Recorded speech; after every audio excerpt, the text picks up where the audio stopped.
Good evening, ladies and gentlemen, dear friends. I'm very happy to welcome all of you at our traditional meeting. I would like to thank you right away for taking part in the heated and meaningful discussions of the Valdai Club. We're meeting on the 7th of November. This is the date of great significance both for our country, one can say, for the whole world. The Russian Revolution of 1917, just like the Dutch Revolution, the English Revolution and the French Revolution back in their day, became to a certain extent a milestone in the development of humanity and have largely defined the course of history, as well as the nature of politics, diplomacy, economics, and the social life.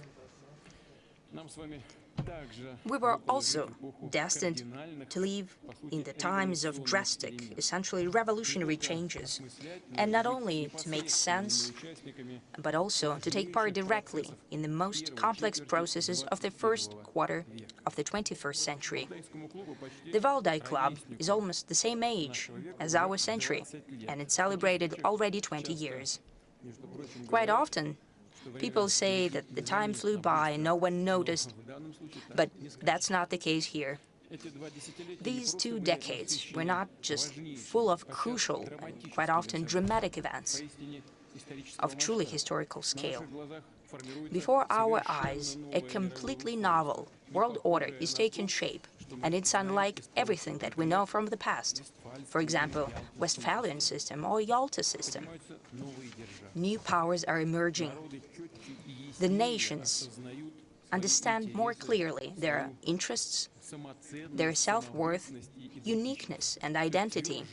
They're ever more insistent in achieving their goals of development and justice. At the same time, societies are coming across a greater number of new challenges, from breathtaking technological breakthroughs to devastating natural catastrophes, from outrageous social inequity to massive waves of migration and most acute economic crises. Experts are talking about the threats of new regional conflicts and global epidemics, about complex and ambiguous ethical aspects of interaction between the human and the artificial intelligence, on the way traditions and progress combine with each other. Some of these issues we used to forecast during our meetings and discussed in detail in the Valdai Club, and some of the issues, well, we have intuitive presentiments about them, hoping for the best, but not ruling out the worst-case scenario. Some things became a complete surprise for everyone, because the current world is so unpredictable and dynamically changing. If we take a look back 20 years ago and look at the scale of changes and project the scale in the future, we can assume that the next 20 years will be more, no less, but rather more complex. But how much more will depend, naturally, on a number of factors. And in order to analyze them and try to forecast something, I believe that's the reason why you gather here at the Valdai Club. To a certain extent, the moment of truth is coming. The previous world order is irreversibly becoming a thing of the past. One could say has become a thing of the past, and the shaping of the new world order is becoming the scene of uncompromising fight. Uncompromising, first and foremost, for the reason that it's not even the battle for power or geopolitical influence.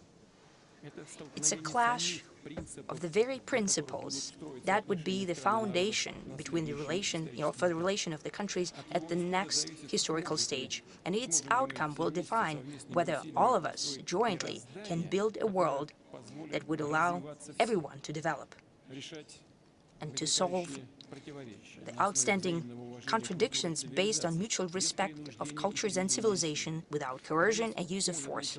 In the end, can the human society remain a society with its ethical and humanistic principles? Will a human remain a human? It seems that there is no alternative to it. But just at the first glance, unfortunately, there is an alternative to this. That is the descent of humankind into the abyss of aggressive anarchy, internal and external schisms, loss of traditional values, new forms of tyranny, essential abandonment of classic principles of democracy, basic rights and freedoms. More and more often, democracy is interpreted as the power, as the rule not of majority but of minority. They even contrast the traditional democracy and rule of people with a certain abstract freedom, and for that sake, democratic procedures, elections, majority, and freedom of speech and media objectivity can be sacrificed.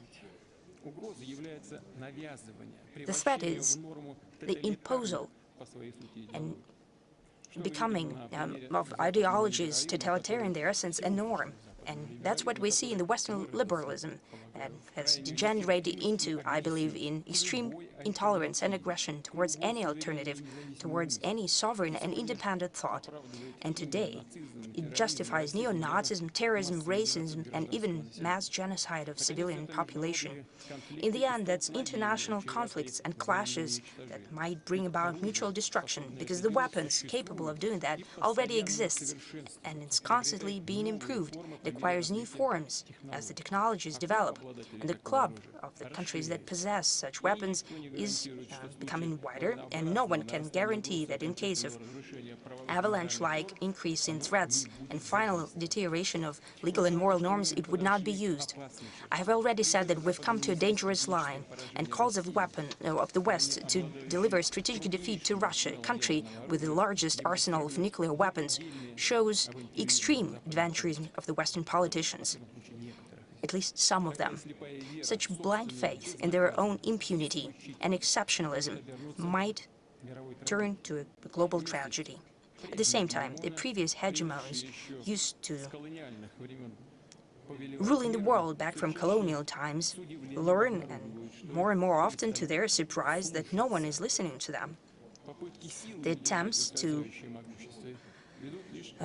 maintain the power slipping away through force only leads to overall instability and greater tensions, to casualties and destruction, but the result that they're trying to achieve, to maintain their absolute power, such attempts do not ensure success, because the course of history cannot be stopped. Instead of becoming aware of futility of their strive, the objective nature of changes, some of the Western elites are prepared to do everything not to allow for emergence of new international system in line with the interests of the world majority.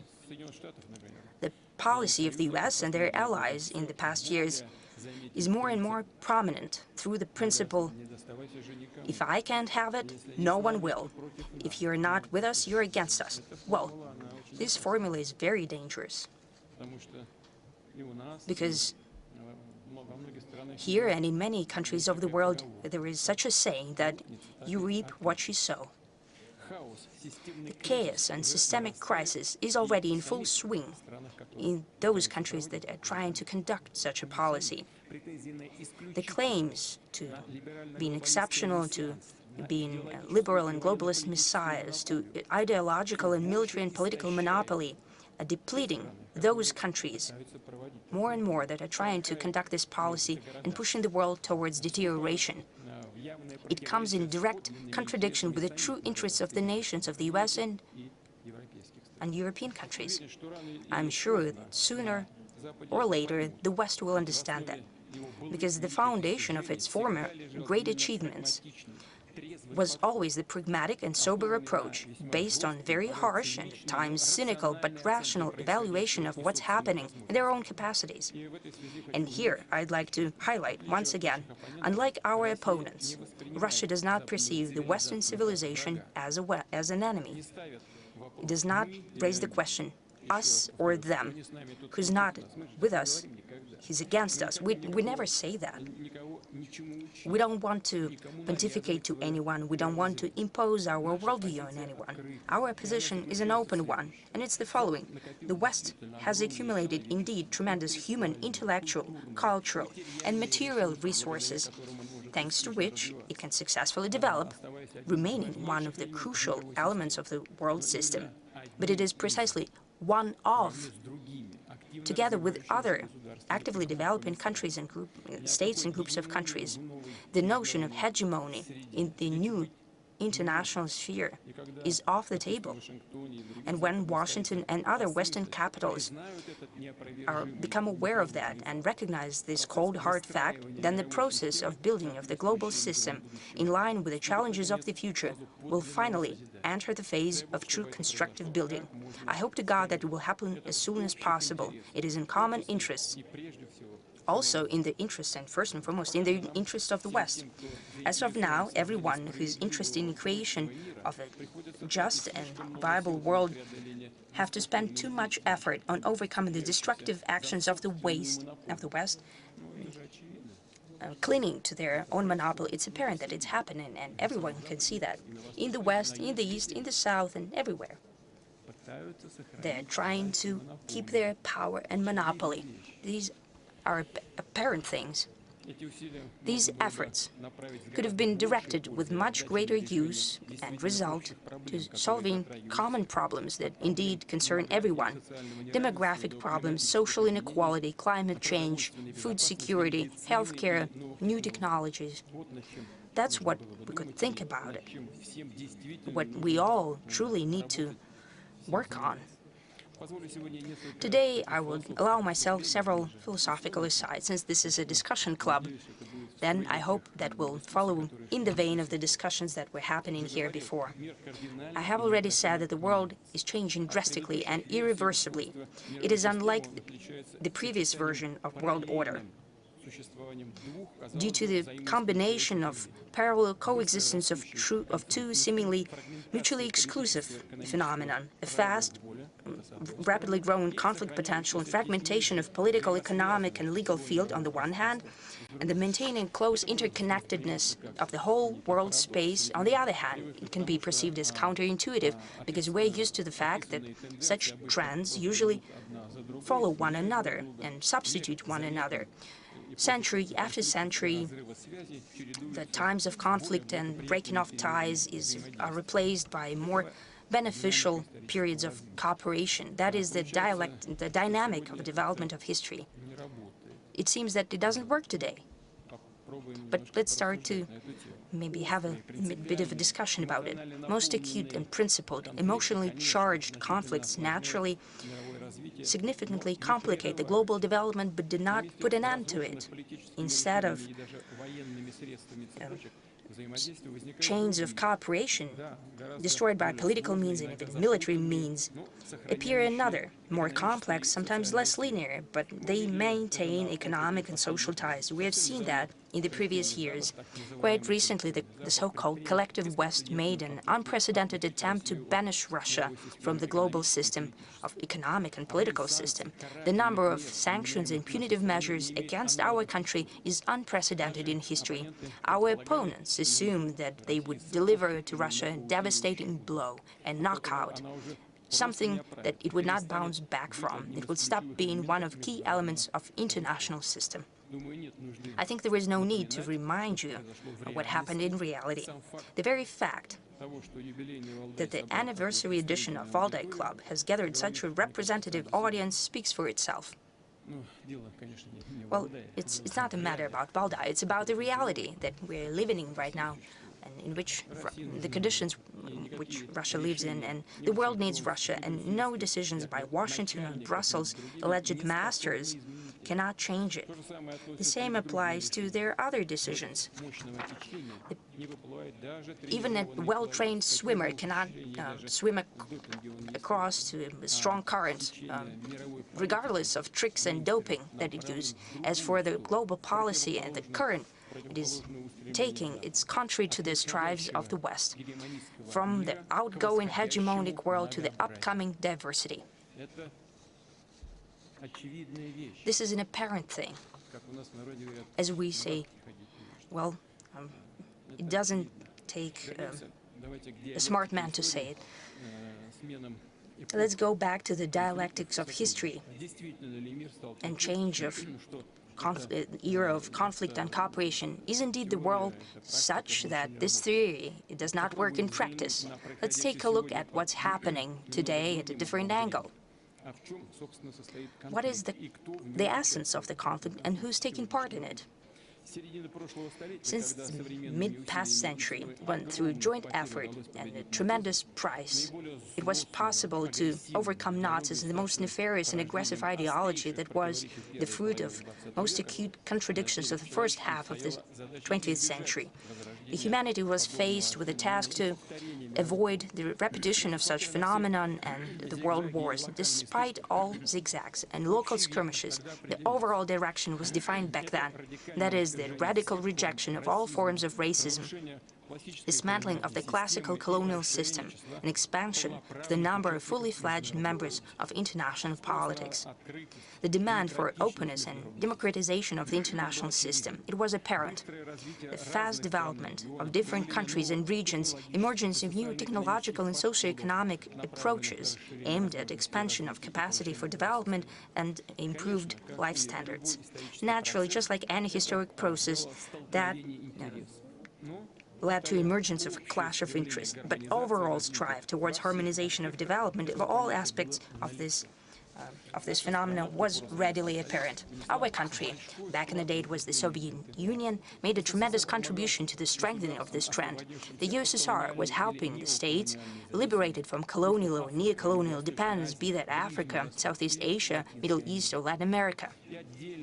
And I'd like to remind you separately that it was the Soviet Union that in the mid-80s of the past century advocated for the end of ideological confrontation and overcoming the heritage of the Cold War, the end of the Cold War per se, and later overcoming its heritage of those barriers that stood in the way of the unity of the world and its comprehensive development.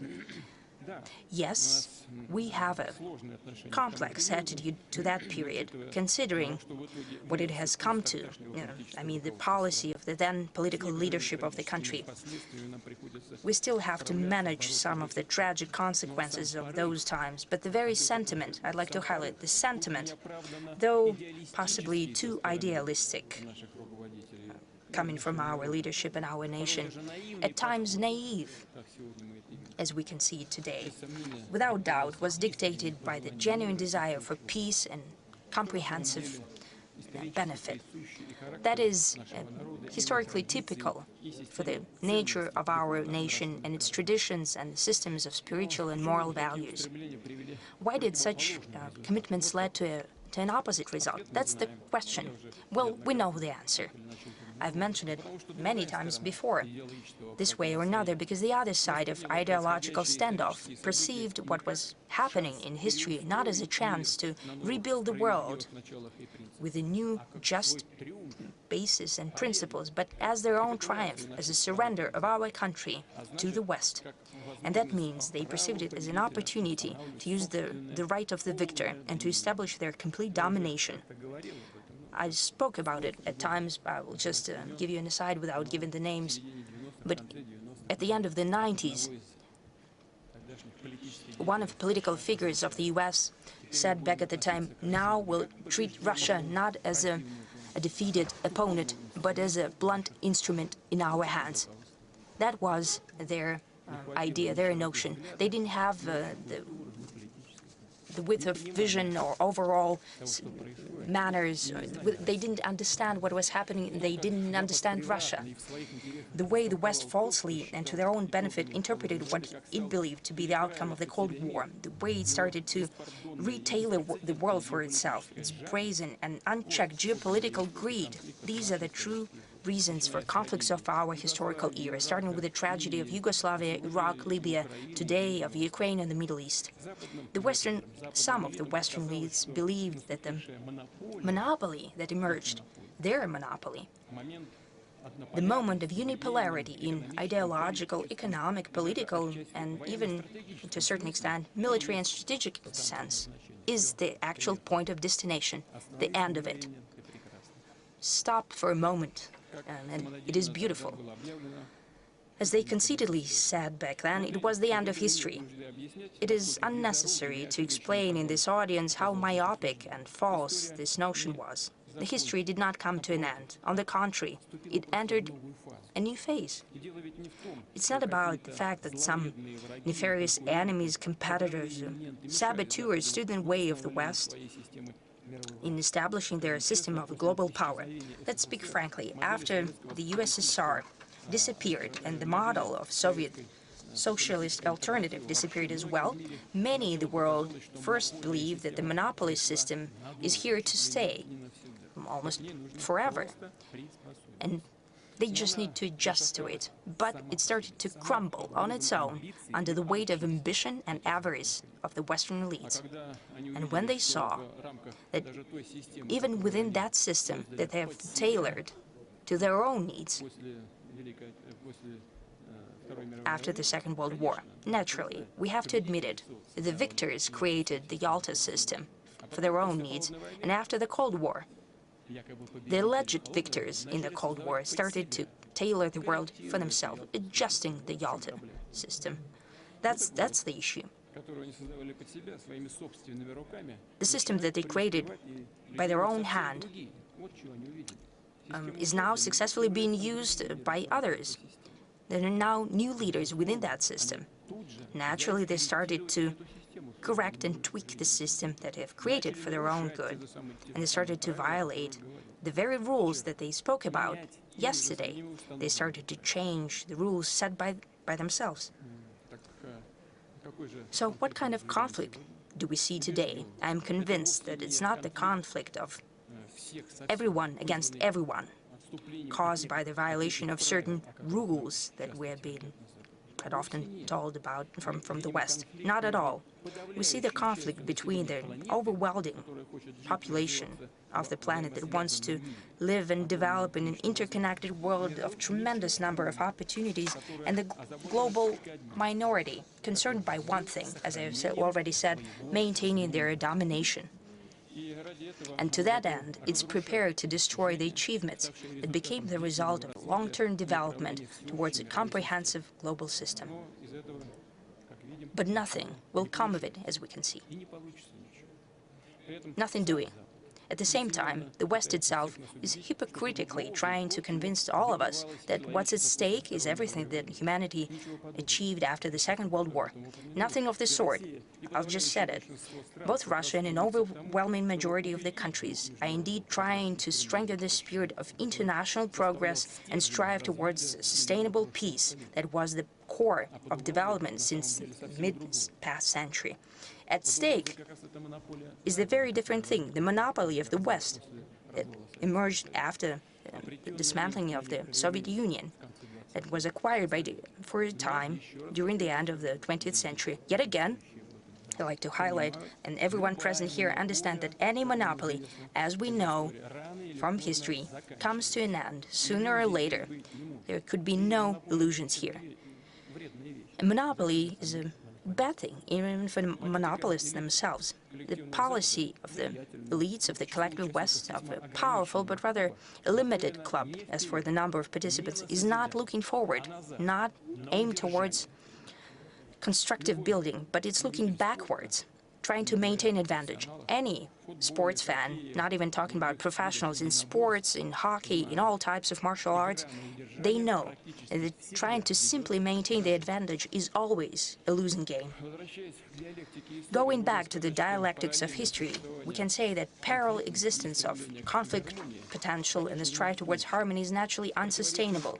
The contradiction of the era, sooner or later, will come to a head through synthesis and a transition to a new quality. When we enter this new phase of development and building of new global architecture, it's important for all of us not to repeat the mistakes of the end of the past century. As I've said before, back then, West tried to impose on everyone there, I think, a deeply amoral model of exiting the Cold War, brought with new conflicts. The emerging multipolar world, there should be countries and nations that feel that they've lost. No one should feel discriminated against and humiliated. Only with that we can ensure a truly long-term conditions for comprehensive, just and safe development. The strive towards cooperation and interaction is now, without doubt, gaining the upper hand, overcoming most acute situations. We can boldly say that it is indeed the international mainstream and the course of events. Naturally, being at ground zero of tectonic shifts caused by sea changes in the global system, it's hard to forecast the future. But as we know, the general direction of change from hegemony to a complex world of multilateral cooperation, we can try to draw certain outlines of the future. Speaking at the Valdai Forum last year, I have spoken about 6 principles that we believe should be the foundation for relations at a new historical stage. The events and the time that has passed since then, I believe, only confirmed that the proposed notions were both justified and well-founded. I will try to build on them. Number 1, openness towards cooperation is a crucial value for an overwhelming majority of countries and nations. Attempts to build artificial barriers are vicious not only through the fact that they stand in the way of normal and beneficial economic development for everyone. Disconnection of ties is especially dangerous during natural disasters and social and political shocks, which is unfortunately the way of life. The situations are unacceptable, like the situation that happened after the catastrophic earthquake in Asia Minor. For purely political reasons, aid was blocked towards the nation of Syria. Some of its regions were tremendously affected by the natural phenomenon. And such examples when egotistical and myopic interests stand in the way of overall prosperity are not unique. Barrier-free environment that I spoke about last year is key not only to economic prosperity, but also to satisfying acute humanitarian needs. And amid new challenges, and among them are the consequences of rapid growth of technologies, it's imperative that humanity pools their intellectual efforts together. It's telling that today openness is currently mostly being opposed by those who just recently, yesterday, as it were, used to call themselves its greatest champions. Today, the very same forces and people are trying to instrumentalize restrictions to exert pressure on those who think differently. But this is not going to work due to the very same reason. An overwhelming world majority favors openness without any politicization. Second, we've always spoken about world diversity as a sine qua non to ensure its stability. It might seem like a paradox. For the more mixed the world is, the more complicated it is to build a single framework. And of course, universal norms should be of help. Could they help that? There's no denying it. It is a difficult task.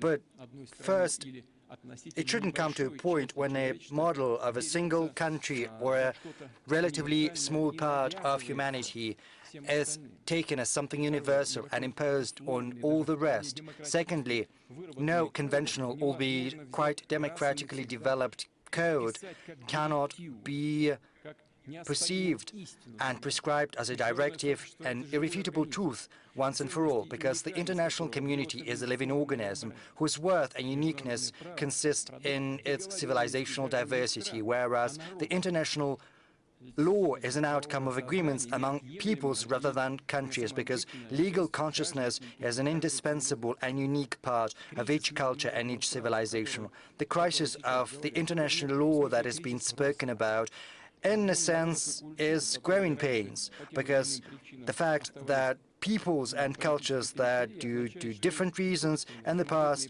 used to be left in the political sidelines are currently in the ascendant. And it means that their unique perceptions and views and notions of right and justice and law are playing an increasingly significant role in the world. It might seem like there is a lack of coordination and dissonance, but this is just the formative stage, and I'm confident that the world can only be built on the principles of polyphony, with all the themes being woven together in harmony. If you will, we are moving to a polyphonic world rather than a polycentric world, a world in which all the voices have to be heard and, what's most important, listened to. And those who have grown accustomed to playing solo and who wants to continue doing that will have to get used to living in a new world, playing to a new score. I spoke about the international law after the Second World War. The international law is based upon the UN Charter, which was written after the Second World War, but the world is changing. New poles of growth are emerging, powerful economies are growing, getting to the foreground. And of course, international law has to change, but it has to be very cautiously done. Third, we've spoken on multiple occasions that a new world can only develop successfully based on the principle of representation, maximum representation, and the last 2 decades have clearly demonstrated the consequences of usurpation or attempts at appropriating the rights to speak and act on behalf of others. Those who are conventionally dubbed the great powers have grown accustomed to thinking that they have the right to determine the interests of others. Basically, growing used to dictating the national interests of other nations based on their own. This is an undermining of the principles of democracy and fairness, and what's worse, it prevents us from genuinely addressing urgent challenges.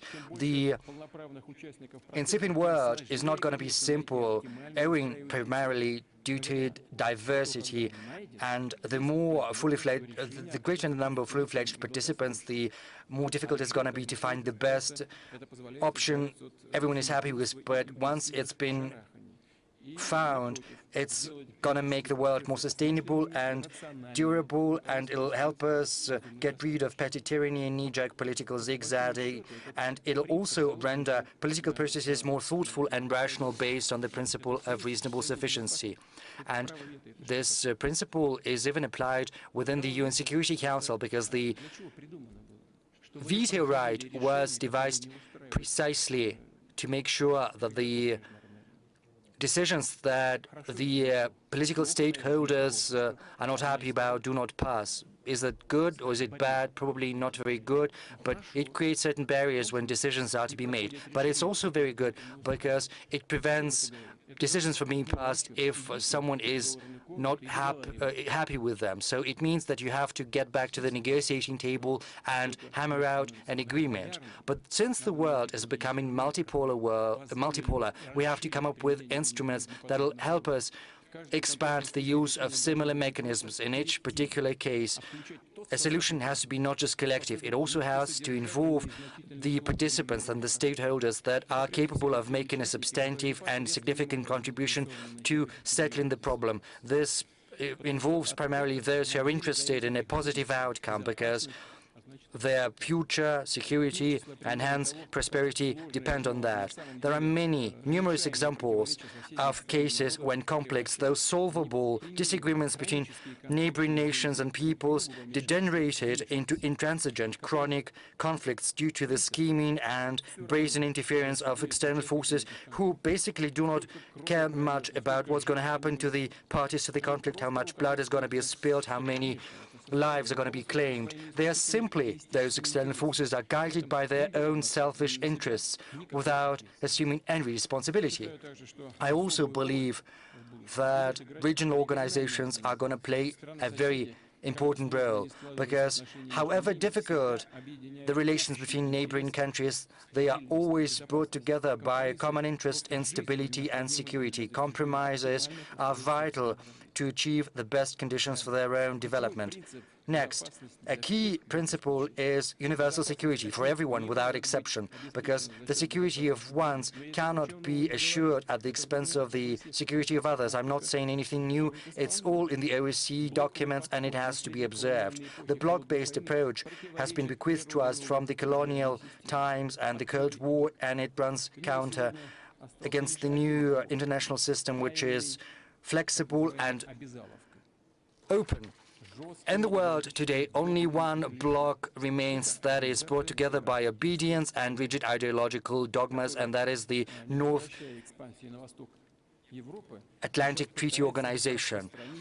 And it continues its expansion to the east of Europe, all while trying to project its approaches to other spaces across the world, which is a violation of its founding documents. And this is a blatant anachronism. On many occasions, we've spoken about the destructive role that NATO continued to play, especially after the disintegration of the Soviet Union and the Warsaw Treaty Organization, when seemingly the alliance had lost its formal raison d'etre, which had been declared before.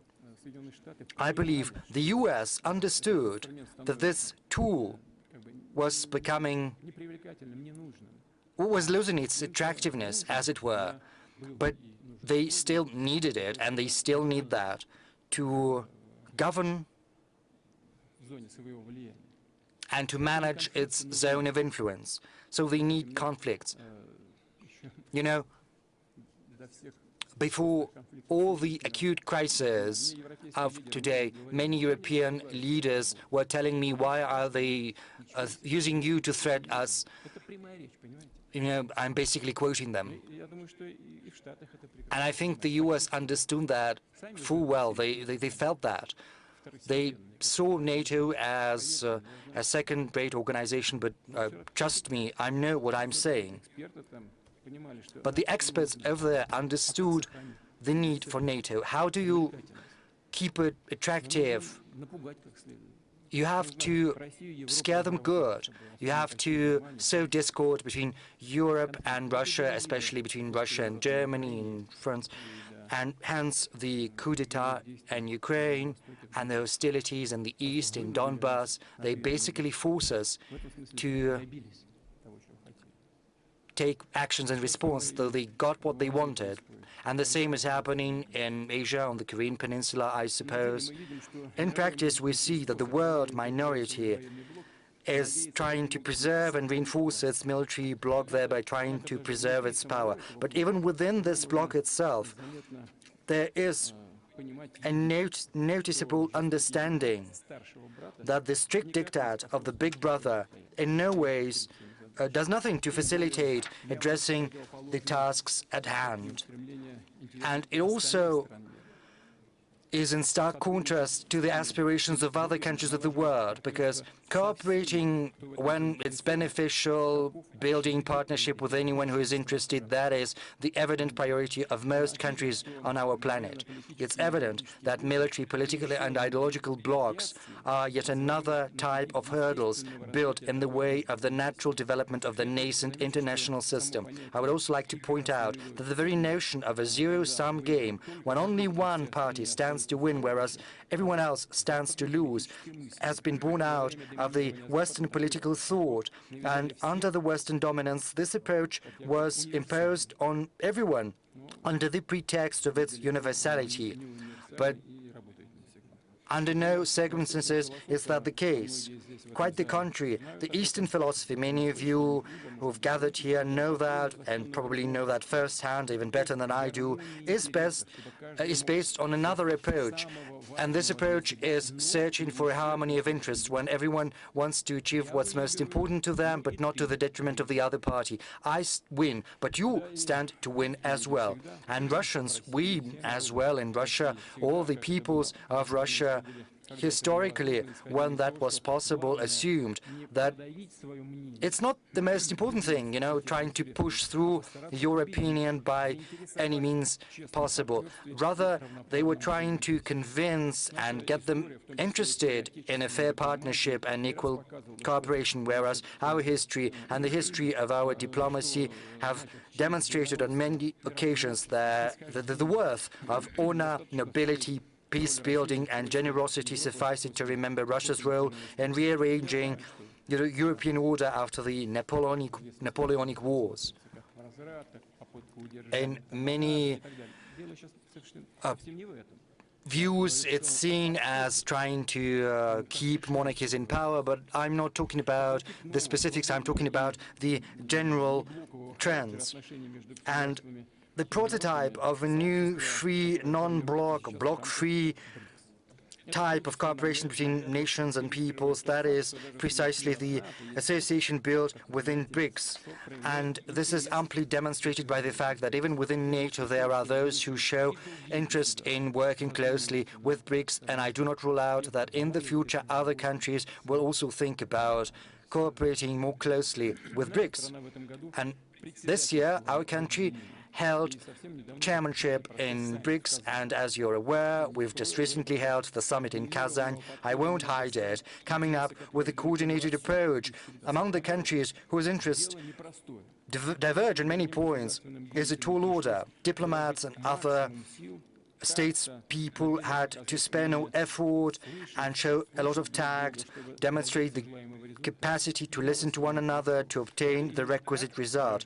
It took a lot, but this is how we forge the unique spirit of cooperation, which is based on mutual understanding rather than coercion. And we are confident that BRICS sets a very good example for everyone as a beacon of constructive cooperation in a new international landscape. I would also like to add that within BRICS there are meetings of entrepreneurs, scholars, intellectuals of our countries. This can serve as a platform for a profound philosophical fundamental perception and analysis of the current processes of the world developing with due regard for the characteristics of each and every civilization with their culture, history, identity, and tradition. The spirit of respect and due regard for the interests of one another. This is precisely the basis of the future system of Eurasian security, which is beginning to take shape across our vast continent. And this is not just about a multilateral approach. This is also a multifaceted process, because right now security is a comprehensive notion that encompasses not just the military and political aspect. It's impossible to achieve without ensuring social and economic development of any nations, and also stability against any external challenges, both natural and man-made, in the real world and in cyberspace. Fifth, fairness for everyone, because inequality is the true scourge of the modern world. Within nations, inequality breeds social tensions as well as political instability, whereas in the international arena, it is a source of the development gap between the golden billion and the rest of humanity, which is fraught with greater political disagreements and also, most importantly, with worsening migration issues. Almost all developed nations of the planet are facing increasingly less controllable influx of those who want to improve their material circumstances, obtain a high social status, gain better prospects, and sometimes simply to survive. And this migration wave sometimes leads to a surge in xenophobia, intolerance to foreigners in richer societies, which sets off the spiral of social and political troubles and increase a greater level of aggression. The fact that some countries are lagging behind in terms of social and economic development is a comprehensive phenomenon, and there is no magic wand to conjure this disease away. We need to work in a systemic fashion and long-term. We need to create conditions which will remove artificial, politically motivated barriers in the way of development. We have to remove attempts at instrumentalizing the economy, at weaponizing it, because whoever is the target, everyone gets hit. And the heaviest blow is against the most vulnerable, the people and countries that need support. We are confident that such issues as food security, energy security, access to health care and education, and finally, orderly and free movement of people have to be secured against being held hostage to conflicts and controversies, because these are basic human rights. Sixth, we highlight indefatigably that any sustainable international order can only be based upon the principle of sovereign equality. It's true that each nation has different potential. It's evident, and their capacities are vastly different. That often gives rise to the notion that full equality is impossible, it's a utopia, it's illusory, but the characteristic of the modern world, which is so integrated and well-connected, is that countries that are not the most powerful or the biggest one sometimes can punch far above their weight, at least due to the fact that they are capable of being more rational and targeted in the use of their human intellectual, natural and environmental potential. They're agile and flexible in addressing complex tasks. They set up the bar high in quality of life, in ethics, governance efficiency, in building the opportunity for self-fulfillment of each and every person, in building a very favorable psychological atmosphere in society which is favorable to the development of science, entrepreneurship, arts, creativity, tapping the talents of young people. These translates into the factors of global influence. To paraphrase the laws of physics, maybe the force is not that great, but its efficiency is far better. But the most destructive thing today is arrogance and high-handedness, as well as the need to constantly and ceaselessly pontificate. Russia has never been the one to do that, and we see that our approach is productive. Our historic experience shows indisputably that inequality, be that within society, within the state, or in the international arena, will inevitably lead to nefarious consequences. And I would like to add something that I haven't spoken about. Over the many centuries of the Western-centric world, we've seen the emergence of certain cliches and stereotypes, sort of in hierarchy. Allegedly, there is the developed world, progressive humanity, a certain universal civilization that everyone is supposed to aspire to, whereas there are also backward and civilized peoples, basically barbarians, and their only mission is to listen unquestioningly to what they're being told and to act at the behest of those who allegedly stand higher than they do on this civilizational ladder. Obviously, this is a cover for a brazen colonial approach aimed at exploiting the world majority. But the thing is, this is a basically racist ideology that has taken root in the consciousness of many people. And this is also a very serious mental hurdle in the way of universal harmonious development. The world today abhors haughtiness, but it doesn't tolerate deafness towards the uniqueness of others. In order to build normal relations, you've got to listen to your interlocutor, you have to understand their logic and cultural background, rather than trying to project on them what you think about them, your own notions. Otherwise, your communication is going to be a dialogue of the deaf, labeling and also exchange of stereotypes. You know, we know about unique cultures of different nations. On the surface, everything looks decent, you know, music, the folklore. They've been elevated, but essentially, the economic and security policy remains the same. Neo-colonial in its essence. Just look at how it works, because the Western economies are blocking everything, trying to pursue their own interests. I referred to the WTO example. They're trying to preserve their dominance for decades and centuries. We have to remember that everyone is equal in that everyone is entitled to their vision, no better or no worse than other visions. It's just theirs, and this is the basis for mutual understanding of our interests, as well as respect, empathy, ability to commiserate, to listen to the arguments and points of views of others, and not just to listen, but also to build your policies based on that. Because listening to others does not imply simply agreeing with everything and accepting everything. This is about recognizing the right of your interlocutor to have their own worldview. This is basically the first step in the quest for a harmony in your worldviews, because we have to learn to see diversity and differences as something precious and a source of opportunities rather than conflicts. And this is also about the dialectics of history. We understand, you and I, that the era of drastic transformations will lead to inevitable clashes of interests and shocks. Everyone is going to get to readjust to one another. And probably this interconnectedness of the world, rather than assuage differences, will exacerbate them, making them more jumbled, and the quest for a solution more difficult. Because over the many centuries of its history, humanity has grown accustomed to viewing the use of force as the last resort for resolving differences. Whoever is more powerful is right. Yes, sometimes this principle does work, and it does happen, and a lot countries are forced to fend for their interests with up in arms, using all means at their disposal. But the world of today is becoming increasingly complex, and sometimes using force to address one problem will breed another problem, problems which are going to be even more grave.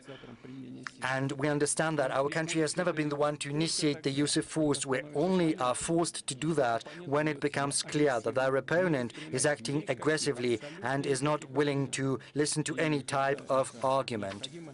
And whenever necessary, we will take any measure we need to and have to do to protect Russia and our citizens, and we will always achieve our goals. The world is absolutely non-linear and inherently heterogeneous. We've always understood that. You know, I was not going to take the trip down memory lane, but I remember very well back in 1999 when I stood at the helm of the government and then I went on to become the head of state. You know, there was something we were facing back then. I think the Russian citizens and the experts who are present here remember that very well as well. We remember the forces behind the terrorists in the Northern Caucasus. We know where from and in what size they were getting money and weapons, moral, political, and ideological support. You know, sometimes it's laughable, but also very sad to remember those developments because, you know, Al-Qaeda, it's bad, but when it's fighting against you, then it's all right. And all of that breeds conflict. Back then, we fixed a goal for ourselves to use all the time we have, to spare no effort to preserve our country. And it served the interests of all the peoples of Russia, despite the dire economic straits after the 1998 crisis and the armed forces falling into disrepair. We've managed to rise together and repel the attack of the terrorists and went on to rout them. Why did I choose to remind you of that? Because right now there are those who once again come up with the notion that the world without Russia is going to be better off, and they wanted to destroy what was left after the disintegration of the Soviet Union, and right now there are those who think that the world is going to be more obedient, is going to be easier to control without Russia. But on multiple occasions, Russia stopped those who sought world domination, whoever that was, and we're going to do that. And the world is not going to be better, and those who do not understand that they have to realize that it's only be more difficult. And our opponents are still coming up with new instruments to get rid of us. Right now, they're trying to instrumentalize Ukraine and Ukrainians as such a tool. They are cynically training Ukrainians against Russians, basically turning Ukrainians into cannon fodder, and all of that is accompanied by conversations about a European choice. What kind of choice is that? We don't need that, for sure. We will protect ourselves and our citizens. Let no one labor under any illusion to that end. But of course, this is not the end of Russia's world role, dramatic as it may sound, but Russia's very existence is the guarantee that the world is going to preserve its diverse colors, stability, and complexity. This is also a safeguard of successful development, and this is not me who is saying that, because our friends from across the world are telling me that. I'm simply repeating them. I would like to reiterate that we're not trying to impose anything on anyone. We're not going to do that. We don't need that. We are guided by our values, interests, and notions of what is right. that have deep roots in our identity, history, and culture.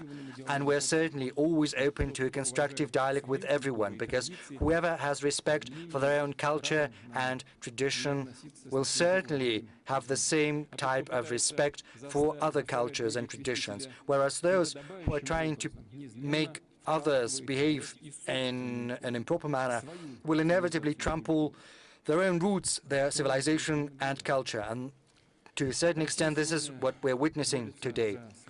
Today, Russia is fighting for its freedom, for its sovereignty and rights.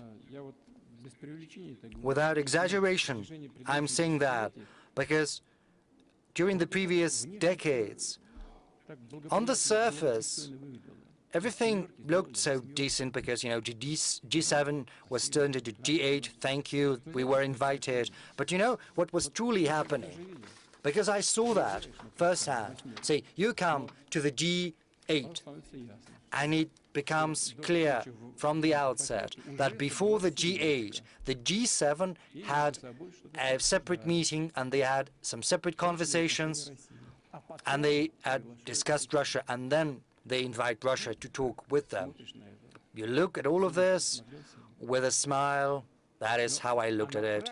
But in practice, you know, it is a great picture, a great image, the hugs and, you know, patting on the shoulder. But in practice, they are continuing to move forward on the offensive. You know, the most flagrant example is the expansion of NATO to the east. They had promised they were not going to do that, but it was happening, and the same was happening in the Caucasus, and also it was happening with regard to the ABM system. So on any key issue, they didn't care one bit about our opinion. We saw this creeping intervention, which, without any exaggeration, was aimed at demeaning our country and, at best, at destroying our country from within and from outside. You see what they did to Ukraine. They intervened basically with their bases. In 2008, the Bucharest decision was made to open the doors to Georgia and Ukraine. Where did that come from? Had there been any difficulties in the world affairs? Yes, we did have had some disputes with Ukraine with regard to the gas prices, but we did manage to arrive at a solution. Why did they need to create conditions for a conflict? Because it was crystal clear what the consequences were going to be. But they didn't stop at that. They were trying to project their influence across our historic territories. They were supporting the regime which had clear pro-fascist tendencies. So it wouldn't be an exaggeration to say that and to repeat that. We are not simply fighting for our own freedom and our sovereignty and our rights. We are also fighting for universal rights and freedoms. We are fighting for the chance for every country to develop on the basis of sovereign equality. And this is the mission of our country. And everyone needs to understand there's no use trying to exert pressure on us. But as for coming to an agreement with due regard for the mutual legitimate interests of one another, this is something we've always been ready for. And this is what we've been asking all participants of the international community to do. And if that happens, then the future participants of the Valdai Club, which are still school children, students, PhD candidates, young scholars and novice experts, in 20 years or so, on the eve of the centenary of the UN, will probably talk about something more optimistic and life-reassuring than the subjects we have to broach today. Thank you very much for your attention.